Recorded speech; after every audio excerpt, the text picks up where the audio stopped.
স্থানীয় সরকার নির্বাচন নয়, জাতীয় নির্বাচনকে সামনে রেখে কাজ করছে নির্বাচন কমিশন। একটি অবাধ, সুষ্ঠু, নিরপেক্ষ, গ্রহণযোগ্য নির্বাচন দিতে নির্বাচন কমিশন বদ্ধপরিকর বলে জানিয়েছেন প্রধান নির্বাচন কমিশনার এএমএম নাসির উদ্দিন। কুমিল্লা আঞ্চলিক নির্বাচন কার্যালয়ে কর্মকর্তাদের সাথে মতবিনিময় সভায় এসব কথা বলেন তিনি। ভোটার তালিকা থেকে মৃত ও রোহিঙ্গাদের বাদ দিতে কাজ করছে বলেও জানান তিনি।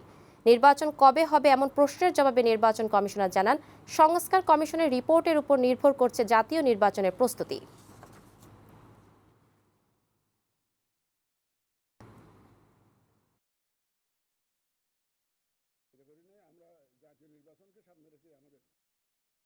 জাতীয় নির্বাচনকে সামনে রেখে আমাদের প্রস্তুতি এগিয়ে দিচ্ছি। সংস্কার কমিশনের রিপোর্টগুলো পেলে হয়তো একটা আন্দাজ করা যাবে যে কবে নাগাদ ইলেকশন হতে পারে।